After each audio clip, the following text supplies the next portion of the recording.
प्रकार का एक शानदार राष्ट्र प्रेरणा स्थल उत्तर प्रदेश की राजधानी लखनऊ में स्थापित करने का काम किया है।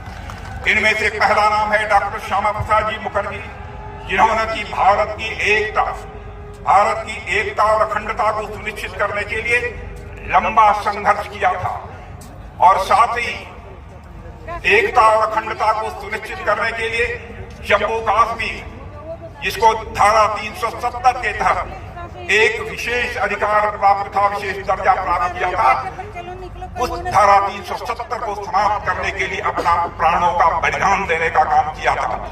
उनके उस संकल्प को भी आजाद भारत में पूरा करने का काम यदि किसी ने किया है तो हमारे प्रधानमंत्री आदरणीय नरेंद्र मोदी जी ने किया है। मेरे बहनों भाई, आजाद भारत में यदि हमारे सामने सबसे बड़ी दार्शनिक अवधारणा एकात्म मानववाद और अंत्योदय, इसका विचार प्रस्तुत करने का काम किसी ने किया है तो पंडित दीनदयाल जी उपाध्याय ने किया है। जानते हैं, पंडित दीनदयाल उपाध्याय ने जो दर्शन दिया, जो विचारधारा दी, उसी दर्शन और विचारधारा के आधार पर हमारे प्रधानमंत्री जी भारत को एक सशक्त भारत, स्वाभिमानी भारत और स्वावलंबी भारत बनाने के लिए वो सतत प्रयत्नशील है।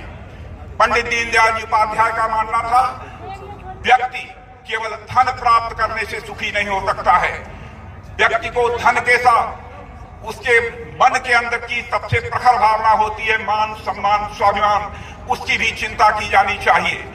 और तन, मन, बुद्धि, हर व्यक्ति शिक्षित होना चाहिए, हर व्यक्ति ज्ञानी होना चाहिए और साथ ही साथ आत्मा के सुख के लिए भी परमात्मा का भी वह स्मरण करे, परमात्मा के साथ अपना तादाद स्थापित करे। यह पंडित दीनदयाल उपाध्याय की एक सोच थी।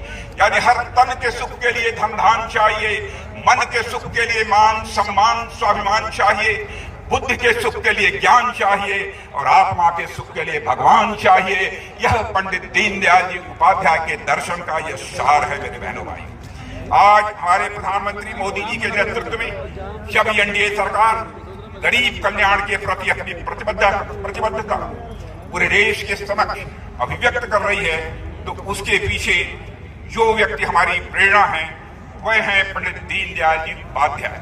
आज उनकी भी यहाँ पर भव्य प्रतिमा लगाई गई है। भारत के पूर्व प्रधानमंत्री अटल बिहारी वाजपेयी का किसी से परिचय कराने की आवश्यकता नहीं है।